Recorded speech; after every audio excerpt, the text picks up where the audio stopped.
아름다운 주님과의 동행이라는 말씀의 제목을 삼고 신년 첫 주일 여러분들과 함께 성령 하나님께서 주시고자 하는 또 귀한 깨달음 함께 나누기를 원합니다. 저는 여러분들이 한 해를 시작하면서 주님과 함께 동행하기를 간절히 원하는 마음으로 이 말씀을 전하고자 하는 것입니다.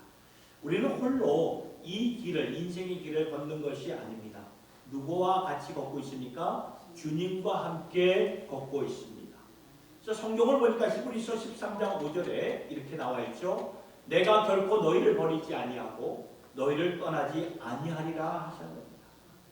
주님이 우리와 함께 하시기 때문에 우리는 주님과 함께 아름다운 동행을 하고 있는 것입니다.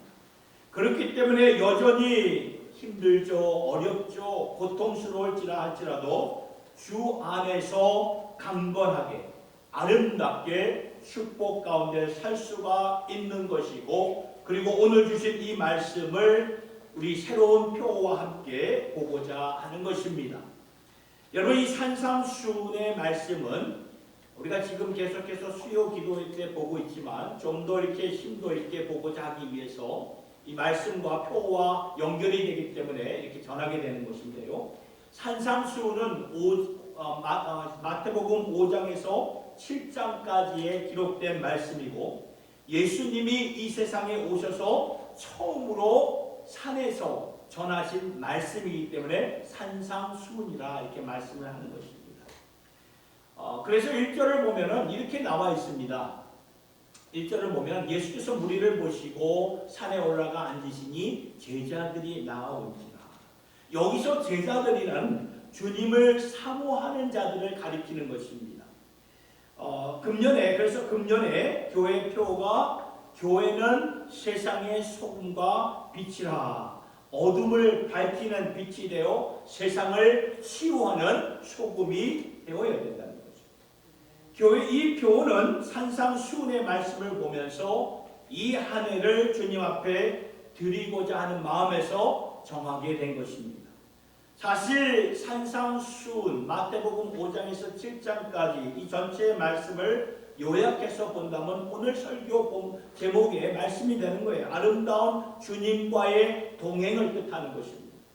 그래서 본문 시작을 보면 예수님께서 세상에 오셔서 제자들에게 이런 말씀을 보게 되는데, 앞서 말씀드린 바와 같이 여기서 제자들이란 예수님의 12 제자들을 가리키는 것이 아니라, 여기서 말씀하고 있는 제자란 주님을 사모하는 자, 깊은 신앙심을 갖고 하나님의 뜻을 따랐던 자들을 가리키는 것입니다.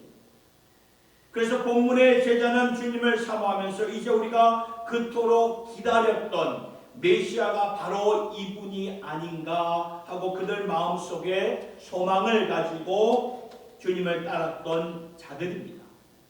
그런데요, 예수님은 이 산상수훈의 말씀을 통하여서 지금까지 그 제자들이 갖고 있었던 신앙관, 가치관을 완전히 해체시키시고 새롭게 일깨워 주시는 것을 보게 됩니다. 예를 들어서 마태복음 5장 20보 같은 본문의 28절과 30절의 말씀인데 이 말씀이에요. 나는 너희에게 이르노니 여자를 보고 음욕을 품는 자마다 마음에 이미 간음하여 만일 내 오른 눈이 너로 실족하게 하거든 떼어 내버리라. 내 백체 중 하나가 없어지고 온몸이 지옥에 던지우지 않는 것이 유익하다. 또한 만일 내 오른손이 너로 실족해 하거든 찍어내어 버리라. 내 백체 중 하나가 없어지고 온몸이 지옥에 던지지 않는 것이 유익하니라. 그러니까 지금까지 듣고 배웠던 것을 예수님께서 새롭게 정리해 주신 말씀이 바로 산상수훈의 말씀이 되는 것입니다. 그리고 산상수훈을 보면 지금까지 너희가 사람들에게 보이려고 기도하였고 구제하였고, 물론 100% 사람들 앞에서만 했던 것은 아니겠지만 아무래도 종교생활이라는 것이 사람들한테 보이려고 하는 것이 분명히 있다는 것을 주님이 예수님이 아시고 제자들에게 지적해 주신 거예요. 그러면서 그동안에는 너희들이 이렇게 기도를 했고 이렇게 구제를 했지만 이제는 은밀한 중에 보시는 하나님 앞에서 하여라.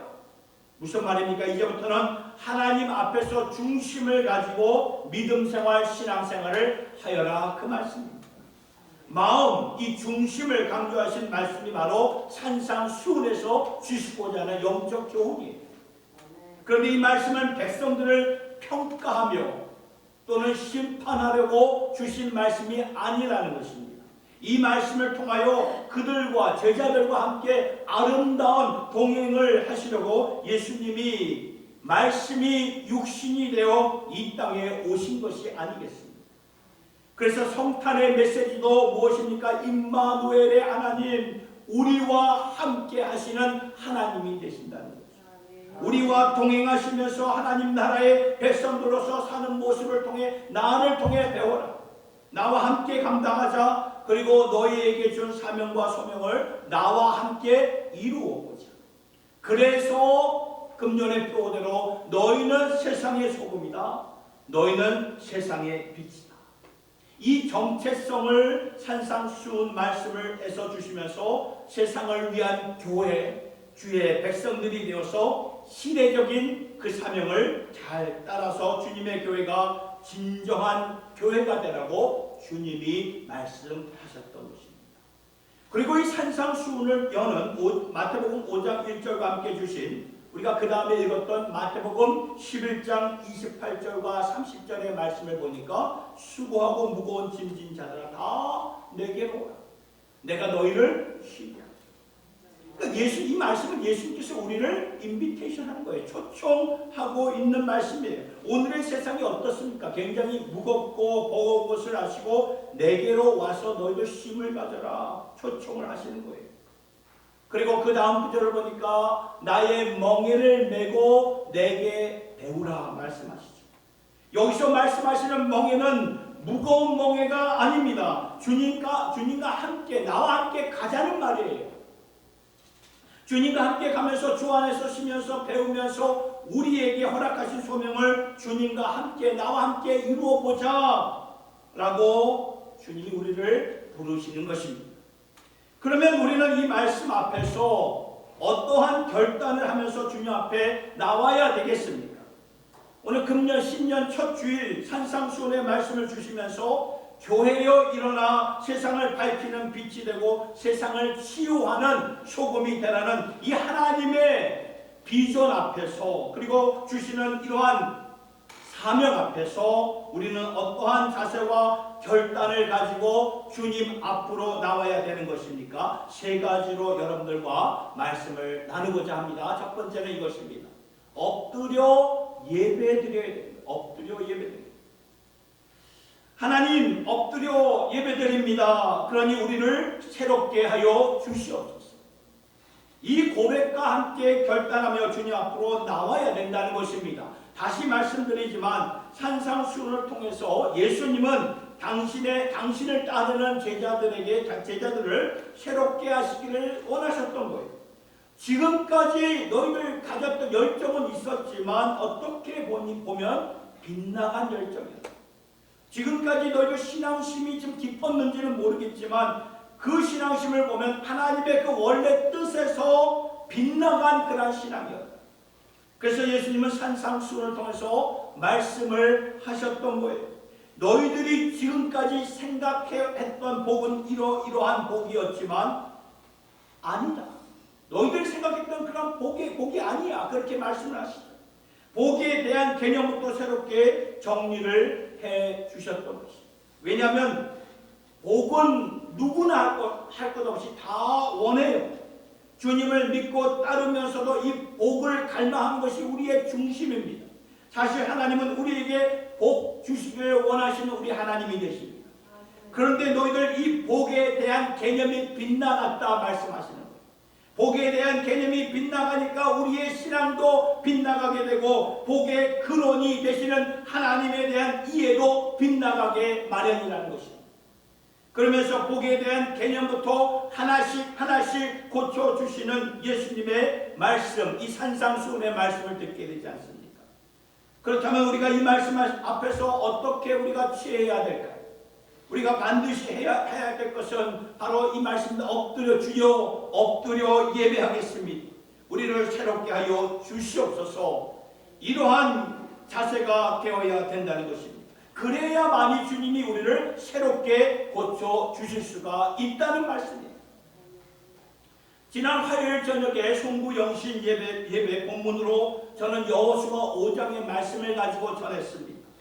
여호수아 5장을 보면 하나님의 독특한 전략이 보여지는데, 이스라엘 백성들이 드디어 40년의 광야 생활을 마치고 이제 약속의 땅 가나안 땅에 발을 딛게 되었습니다. 그런데 하나님은 그 이스라엘 백성들을 멈추게 하셨어요. 정지하게 하셨습니다.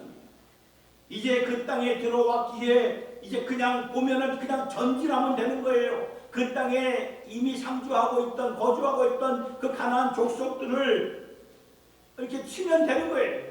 승승장구하고 그 기선을 가지고 제압하면 되는 거예요. 그런데 하나님의 방법은 멈추게 하셨어요. 그러면서 요구를 하십니다. 할례를 행하라. 할례를 행하라. 할례를 행한다는 것은 이건 말이 안 되는 상황입니다. 그 상황 속에서 40년 광야 생활 가운데 할례를 행할 수가 없었기 때문에 하나님께서는 지금 이곳에서, 지금 이 문턱에서 할례부터 행하라고 명하시는, 여러분, 이 할례는 남자 생식기의 표피를 잘라내는 그런 일이 아닙니까? 그러면 좋게 일주일 내지 열흘 동안은 꼼짝없이 누워 있어야만 합니다. 이게 말이 되는 것입니까? 근데 하나님의 전략을 보니까 역설적인 전략이에요. 역설적인 전략. 우리의 생각은 기세를 가지고 이렇게 밀고 나가면 가나안 족속들을 다 칠 수가 있는데, 하나님의 생각은 역설적으로 멈추게 하시면서 무엇을 하셨냐 하면은 마음을 새롭게 하셨다는 것입니다.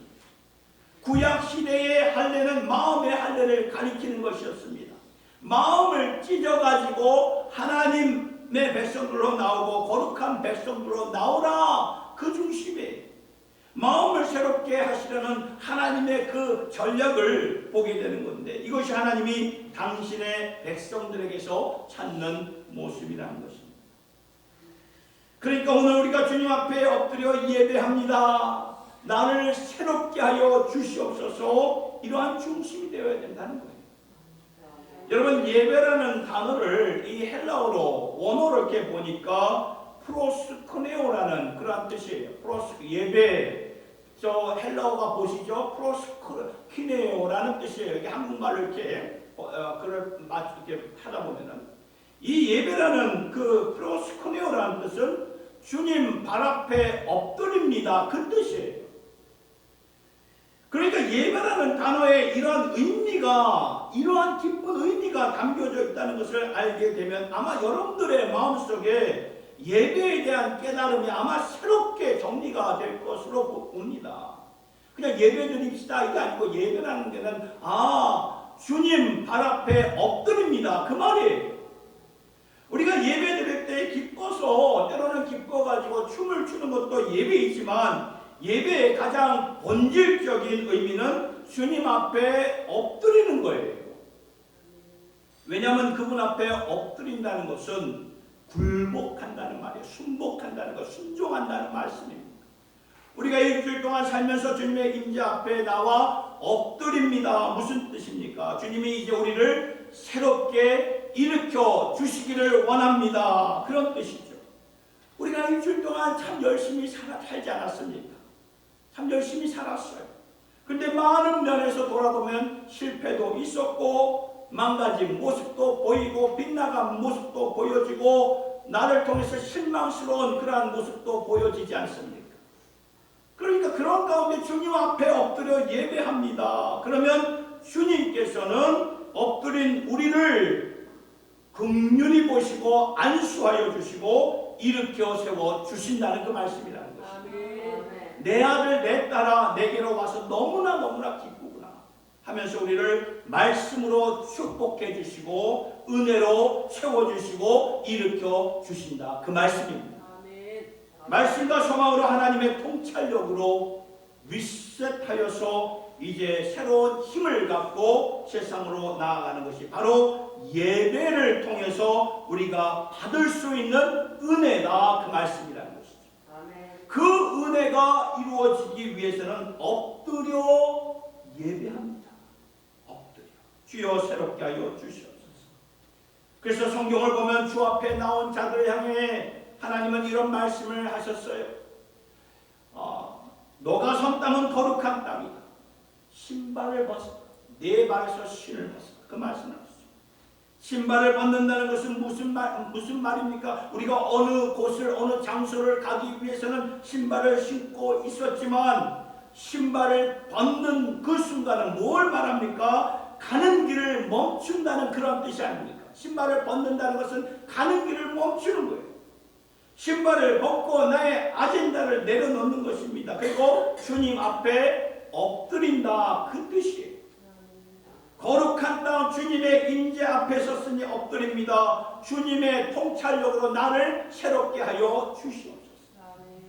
사랑하는 성도 여러분, 이 한 해 어느 곳에 있든지 주님 앞에 엎드려서 예배하여 주님이 우리를 새롭게 하시는 마음과 은혜를 꼭 체험할 수 있기를 예수님의 이름으로 축복합니다. 아멘. 두 번째로 우리가 결단한 것은 이것입니다.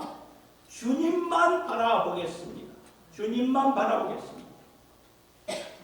여러분, 산상수훈에 대한 말씀을 제자들이 처음 예수님을 통해서 들었을 때에 그 제자들의 마음을 한번 생각해 보았으면 좋겠어요. 왜냐하면 그들은 제자였어요. 그들이 무리가 아니고 그런 군중들이 아니었습니다. 예수를 하나님이 보내주신 메시아로 따라가려는 제자의 마음을 가진 자들이 지금 예수님 앞으로 나온 거예요. 그런데 예수님은 너무나 그들에게 충격적인 말씀을 전하셨어요. 지금까지 우리가 알고 따랐던 복에 대한 개념과 율법에 대한 개념을 완전히 해체시키시고 새롭게 정리해 주셨으니 제자들이 받았던 그 충격은 이로 말할 수가 없지 않았겠습니까? 제자들은 이것이 지금까지 우리의 신앙이었고 이것이 옳은 길이었고 이것이 하나님의 율법으로 알고 지키고 살았는데, 그런데 예수님께서는 그게 아니야. 너희들 지금 잘못된 빗나간 길을 가고 있어. 그게 원래 하나님의 뜻이 아니야 라고 말씀하셨던 거예요. 그러면서 그때요 온 제자들에게 주신 말씀은 분명했고 명확했어요.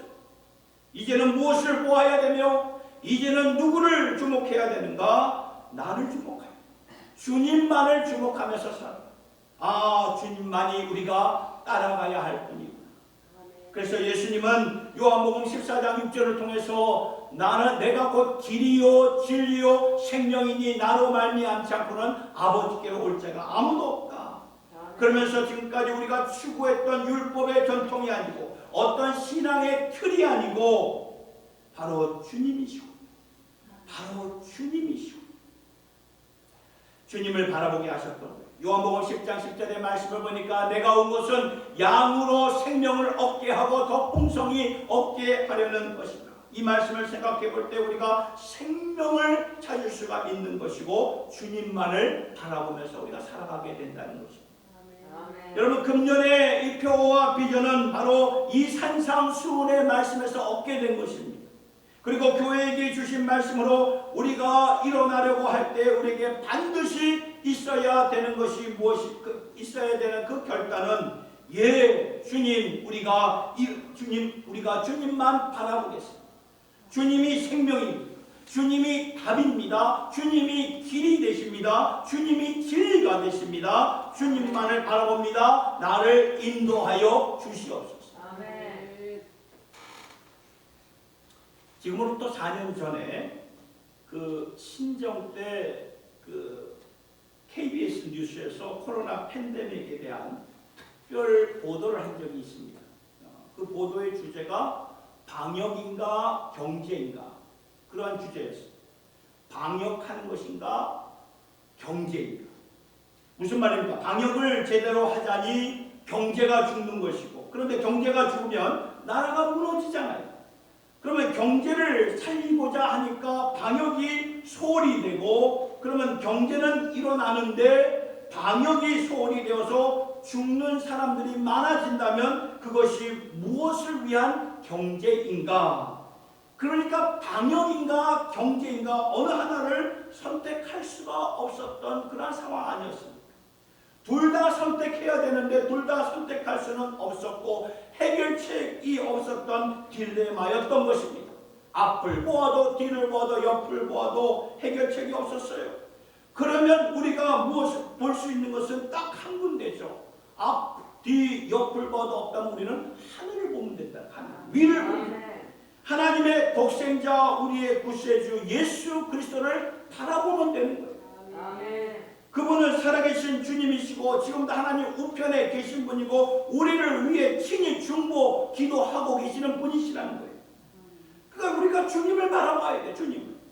우리가 이것을 깨달아야 됩니다. 주님 바라봅니다. 해결책이 없고 딜레마에 빠진 우리를 이 세상에서 나를 인도하여 주시옵소서. 이러한 중심으로 우리가 살아가야 된다는 것입니다. 무엇을 이 말씀에서 무엇을 깨닫게 되냐 하면은 코로나 이전에도 주님이 우리를 인도해 주시지 않았다면 우리가 살 수 없는 인생이라는 것을 우리가 깨달아야 된다는 거죠. 아멘. 또한 코로나 가운데서도 주님이 인도해 주셨기 때문에 지금 우리가 살아 숨쉬고 있는 것이 아닙니까? 그러니까 인생의 답은 항상 누구죠? 예수 그리스도. 예수님. 그리고 또한 해결책 역시 예수 그리스도가 되신다는 것입니다. 그래서 우리의 고백은 이 산상수훈의 말씀을 통해 주님, 주를 바라봅니다. 인도하여 주시옵소서. 수고하고 무거운 짐진 저희들 주님께로 달려가겠습니다.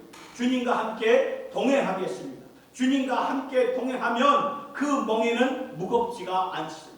아멘. 왜 그럴까요? 주님이 함께 짊어주시기 때문에 주 안에 있는 자에게 딴 근심이 있어요.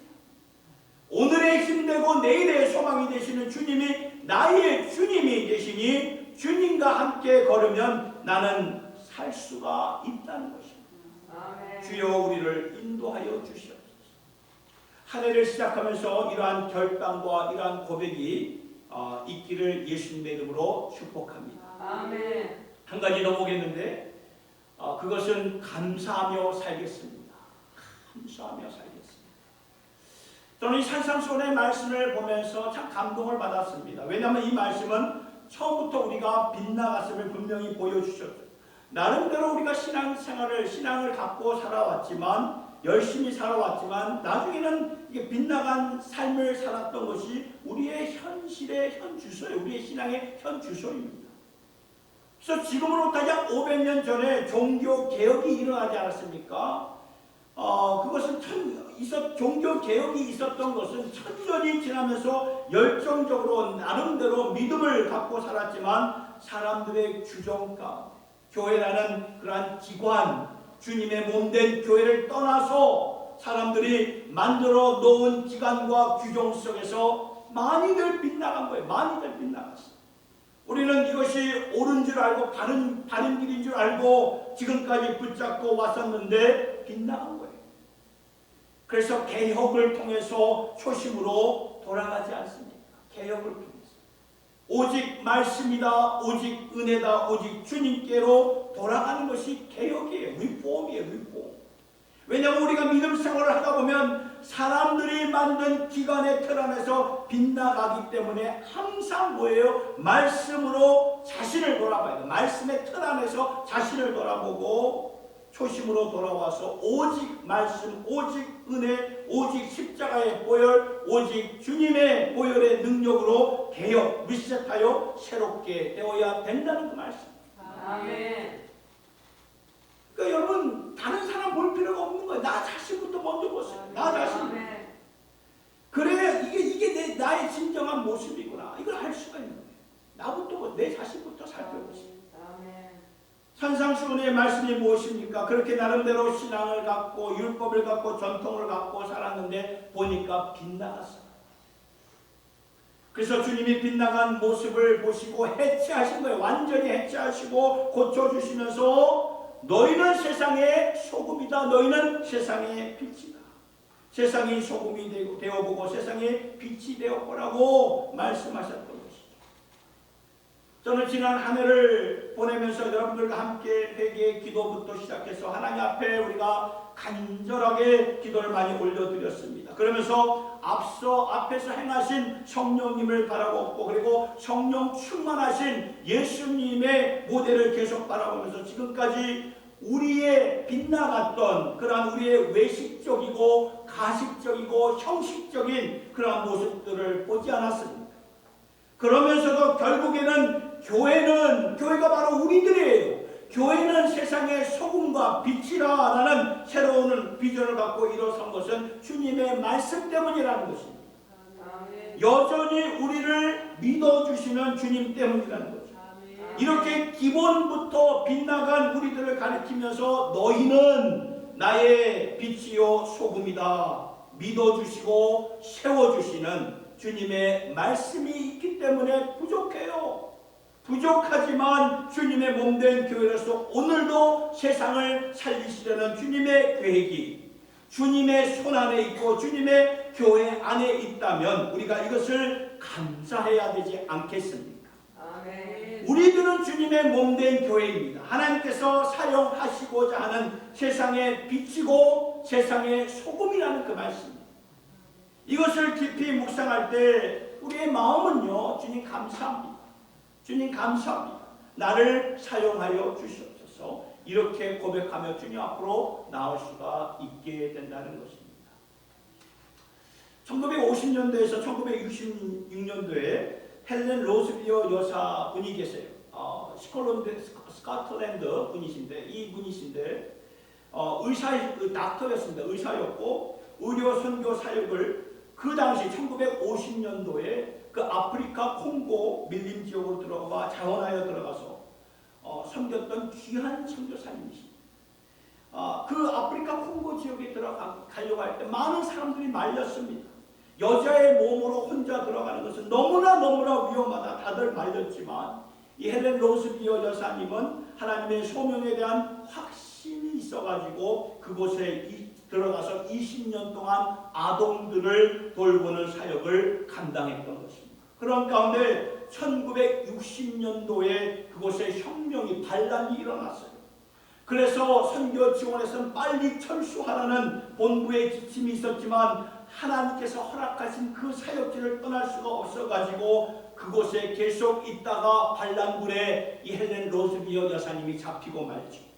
그래가지고 여자로서는 절대 당하지 말아야 할 일까지도 겪었던 고난의 여정을 다 겪으셨던 분이에요. 언젠가 이분이 기도를 하는데 기도가 안 나온다고 고백을 합니다.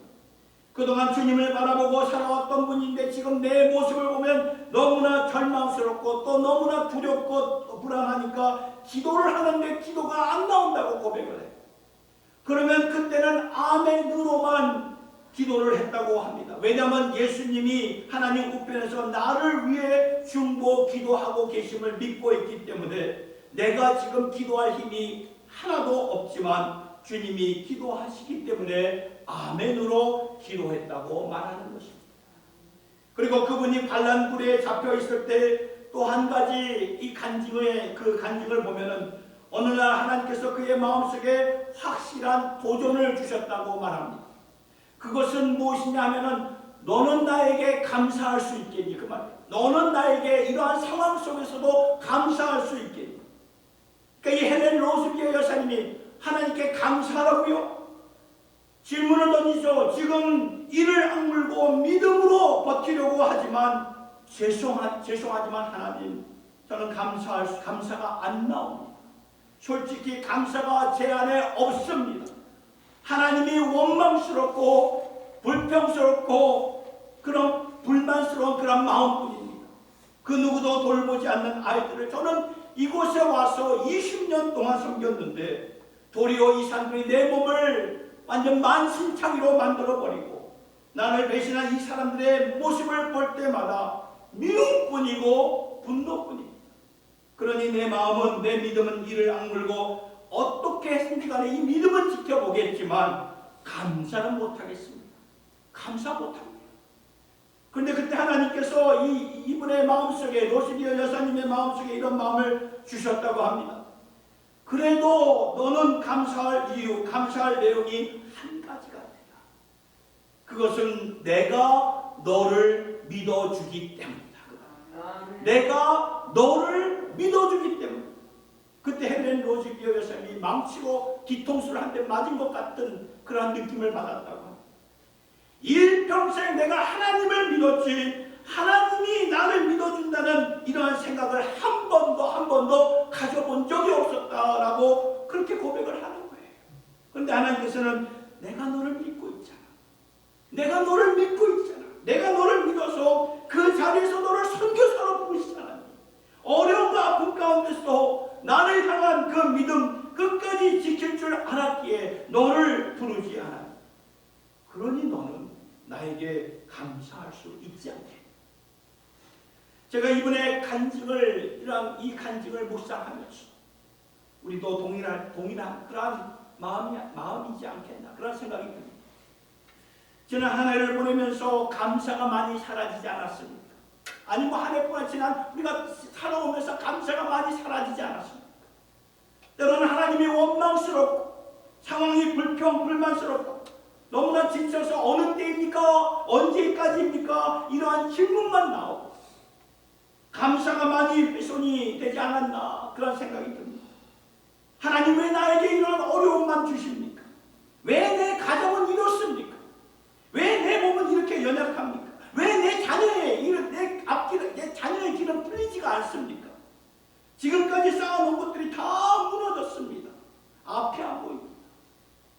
믿음은 참아 못 버리겠지만 하나님을 향한 나의 마음은 너무나 차가워져 있습니다.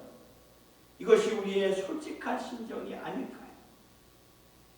그러나 이 헬렌 로즈비어 여사님의 간증을 생각해 보면서 그러나 하나님은 여전히 나를 믿어주신다. 그러나 하나님은 여전히 나를 믿어주신다. 이 문구를 여러분 깊이 생각해 보세요.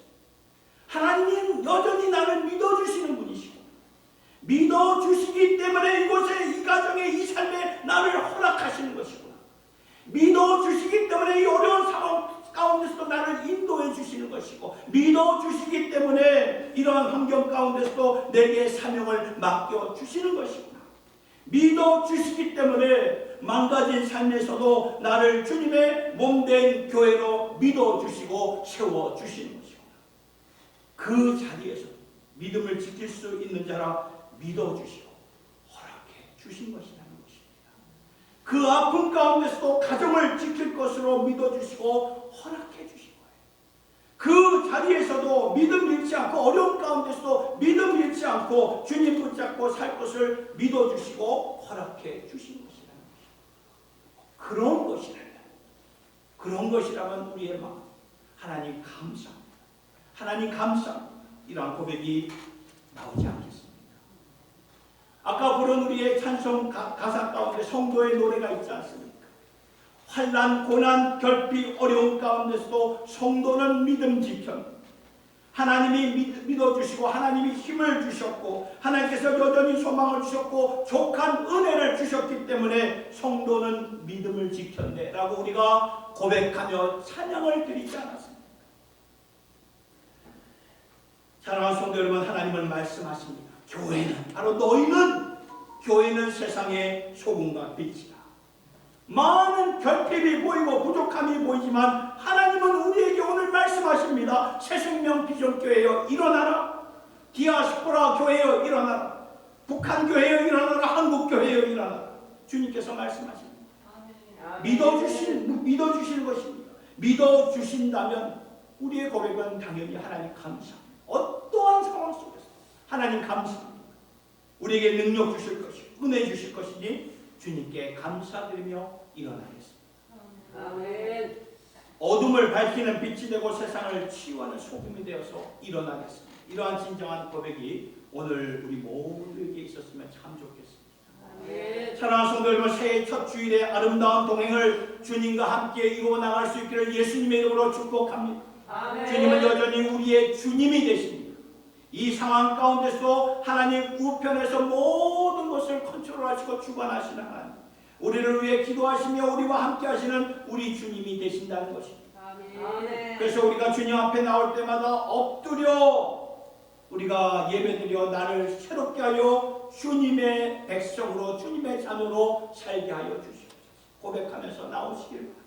아멘. 그리고 앞이 안 보이고 뒤가 안 보이고 옆이 안 보이면 어디를 바라보셔야 됩니까? 위를 바라보세요. 위를 바라보세요. 아멘. 오직 주님만 바라보시면서 우리를 인도해 주옵소서 라고 고백하며 나오시고, 그리고 여전히 우리를 믿어주시니 참 감사합니다. 교회로 믿어주시니 성도로 믿어주시니 감사합니다. 아멘. 우리를 사용하여 주시옵소서. 우리 자신을 드립니다. 이러한 진정한 고백을 갖고 주님 앞으로 다 나올 수 있기를 우리 주 예수님의 이름으로 축원합니다. 아멘. 우리 이 시간 이 말씀을 생각하시면서 우리 감사의 우리 찬양 불러보도록 하겠습니다.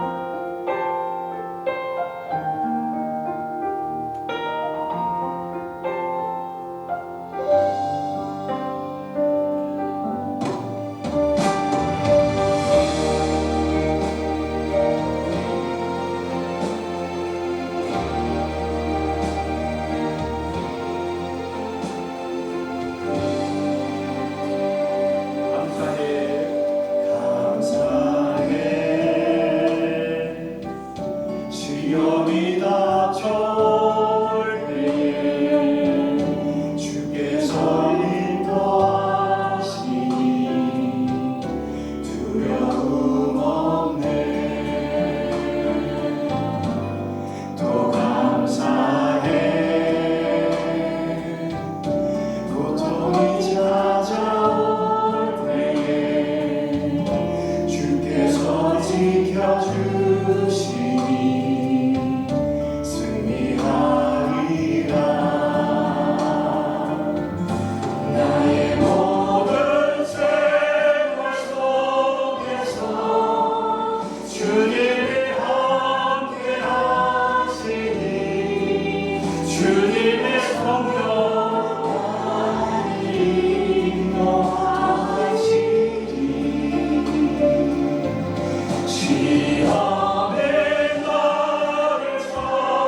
존귀하신 주님, 나의 모든 것이 되시는 주님, 주님이 한 해를 열면서 주님께 감사를 드립니다. 주님과 동행할 수 있는 우리의 생애를 생각하면 할수록 너무나 감사를 드립니다. 홀로 인생의 여정을 걸어간다면 참 무섭고 삭막한 여정이겠지만 주님과 함께라면 담대하게 걸어갈 수 있는 아름다운 여정이 되는 줄로 믿습니다.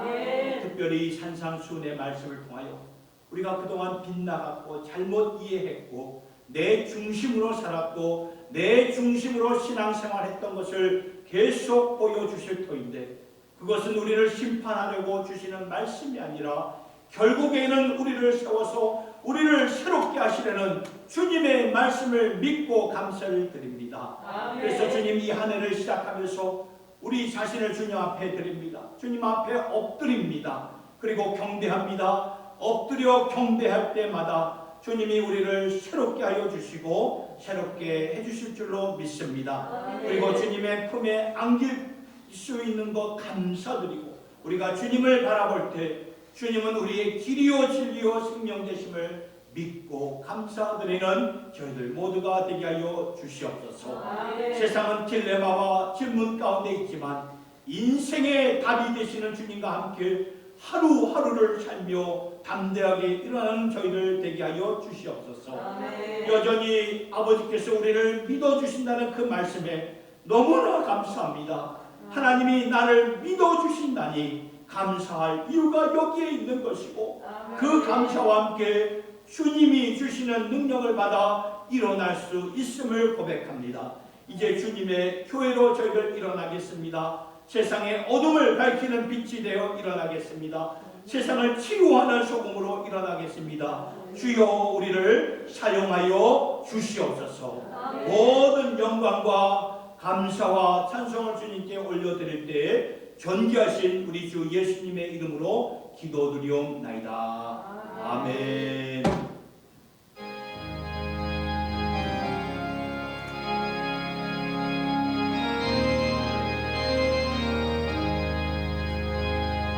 슬픈 마음 있는 사람 예수 이름 믿으며 영원 건강하오니 기쁜 마음 얻으리 예수의 이름은 세상의 소망이요 예수의 이름은 천국의 기쁨일세. 거룩하신 주의 이름 너의 방패 삼아라. 빨간 시험 당할 때에 주께 기도드려라. 예수의 이름은 세상의 소망이요 예수의 이름은 천국의 기쁨일세. 존귀하신 주의 이름 우리 기쁨 되구나. 주의 품에 안길 때에 기뻐 찬송 부르리. 예수의 이름은 세상의 소망이요 예수의 이름은 천국의 기쁨일세. 우리 갈 길 나간 후에 보좌 앞에 나아가 왕의 왕의 영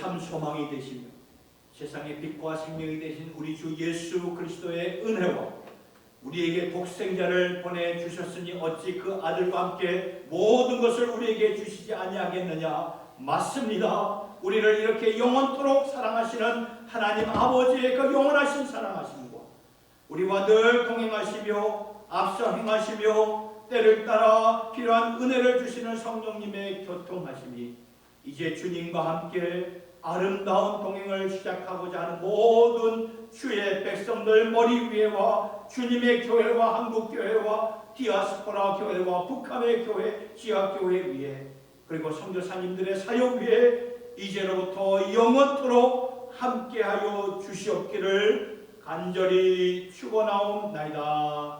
아멘.